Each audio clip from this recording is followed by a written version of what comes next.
boys and girls. It's Miss Cross here to read you part of this really interesting book. And this is a book called Big Challenges That Animals Face. And this is a book that all of your teachers have in their fourth grade classroom library. So those of you that are coming to school soon could possibly borrow it. And the rest of you, maybe your teachers could put some of the stories online for you to look at. So you can access all of this book. It's just too much to read right now, but it's really interesting, and I thought it really went along well with what we've been talking about in science about how different things that happen, either from nature or from humans, are causing changes in ecosystems, and they affect the living and non-living things in those ecosystems. So big challenges that animals face. I'm going to read you kind of the beginning and then a few sections which I thought were either interesting or tied in with other things we're doing. But you can see there's lots of different sections here. Forest fires, animals in trouble, trapping pets, hunters and poachers, lots of different things you can read about. So animal challenges. Thousands of species or types of animals face huge challenges. Many are endangered. Forest animals often lose their habitats because their forest homes are cut down or burned to be replaced by farms or cities. Some are hunted for food or body parts such as their meat, skin, or tusks. Still others are caught to be sold as pets or used to entertain tourists. Animals that live in oceans also face big challenges. Many penguins, seabirds, sharks, whales, sea turtles, and fish are endangered because of thoughtless human activity. So I'm just going to look at all the pictures and captions here. This one says the Yunnan snub-nosed monkey was so rare scientists thought it was extinct until the 1960s. What challenges do they face today? And it also is giving us the page where you can read about that animal. Climate change is making it harder for polar bears and other animals to survive. This brown bear has caught a salmon that was swimming toward the ocean. How does raising salmon for food hurt wild salmon and the animals that depend on them for food? Oh, that's interesting. Several things happening in that situation. How is tourism hurting wild animals such as dolphins, orcas, and sea turtles? Why is it dangerous for gorillas to be near people? And what dangers do sea turtles face at night? And that's actually one of the sections I'm going to read to you because I think that one is really interesting. So I've just marked a few sections here. This one I thought was interesting. It's called Catching Diseases, and we're all probably thinking a lot about sickness and diseases right now. So I just thought this was interesting to think about how diseases might affect animals. So first I'm going to look at the picture, the text features here. We have photographs and a little sidebar. These tourists might make this orangutan sick. So we see an orangutan walking, and he's actually holding hands with these people, right? And they're just kind of, I guess, random people. Maybe they're at a tourist place where you can see orangutans. Here we have a baby gorilla and a parent. This baby gorilla does not feel well. What made it sick? And here we have a sidebar that says challenges from people. Park rangers, soldiers, and tourists often come too close to apes and pass on diseases that could kill them. Measles, influenza, which is the flu, and tuberculosis are dangerous diseases that are often passed to apes by people who live nearby. Local people also endanger gorillas and chimpanzees when they hunt them illegally for their meat. All right, the body structures or genes of chimpanzees, gorillas, orangutans, and people are closely related. All these species can become ill from more than 140 of the same diseases. Ebola has killed about 1/3 of western lowland gorillas.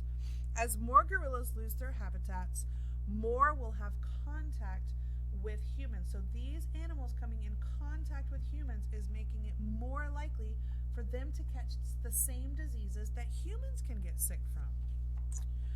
All right, this one is really interesting to me because we study sound later in the year in fourth grade, and this is about sound pollution and how that is affecting animals. So here's a caption for this picture. These are just such amazing creatures.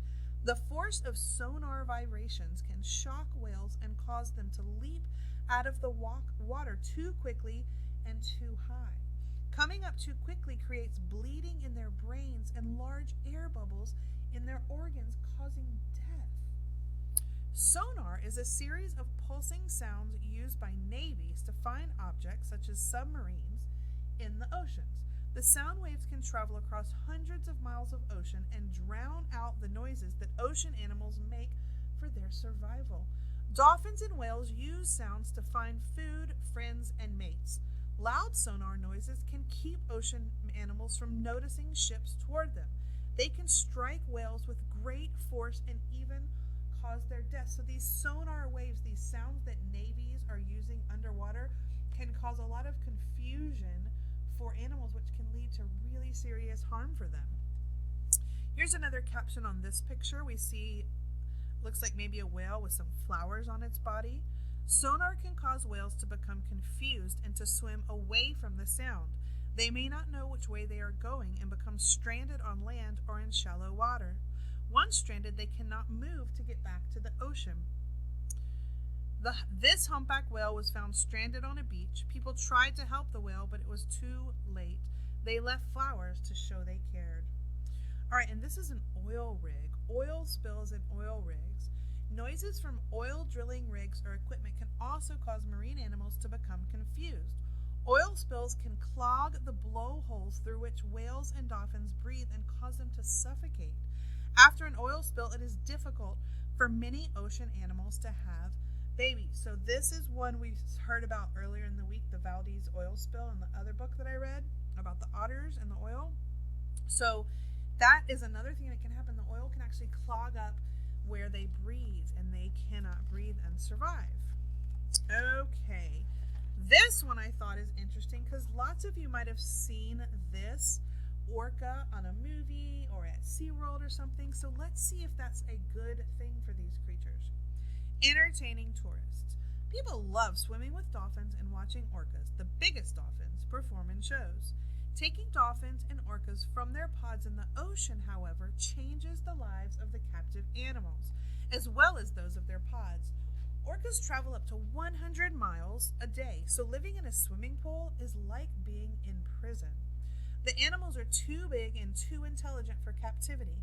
Captive orcas have hurt and even killed some of their trainers because they feel stressed.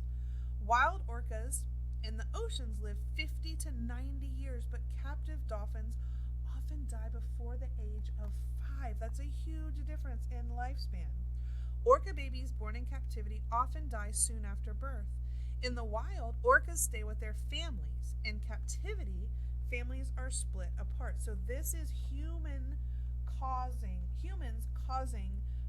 changes to this animal's life, and it really is affecting them negatively in many ways. All right, this one is really interesting to me because my parents have lived near Charleston, South Carolina for about 10 years, and they have these turtles right down the road from where they live, and they're so interesting. Here's a sign that says Turtle Nesting Beach, street lights turned off, March through October. It's very important that you not have lights on the beach at night during this time, so like no flashlights or shining your car lights. And we wonder, how might this sign help nesting sea turtles? This leatherback sea turtle is going toward the light, but is the light coming from a hotel?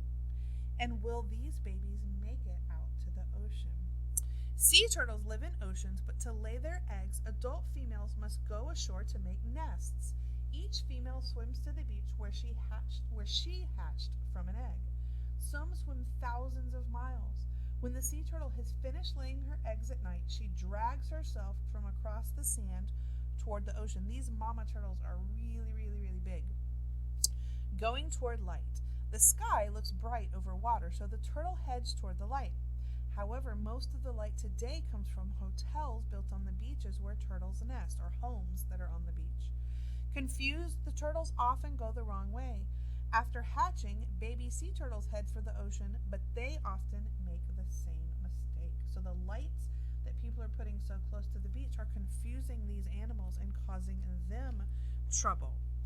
All right, one more that I want to read to you is called Climate Change, and this one I like because we study climate. I've mentioned that a couple times already, that in a little bit in 4th grade we're going to study weather and climate. And climate is the expected temperature and weather patterns in a certain area. Earth's climate is changing. Warmer temperatures are causing the usual sea ice on which polar bears eat to disappear during the summer and form later in the fall. The bear hunts seals and fish in the water and drag them onto the sea ice to eat them. The food builds up a bear's body fat, giving it energy. Less sea ice makes it harder for polar bears to hunt. If they do not catch enough food, their health suffers, especially bears that are nursing their cubs. The main cause of death in cubs occurs when their mothers cannot make enough milk to feed them. And the caption here going with this picture, polar bears need fat to make milk so they can nurse their cubs. As they get bigger, the cubs also need the meat their mothers hunt.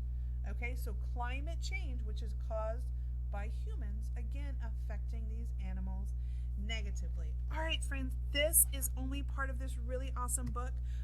Maybe I'll read some more for us later in the week, or you can borrow it soon from your teacher. All right, guys, have a great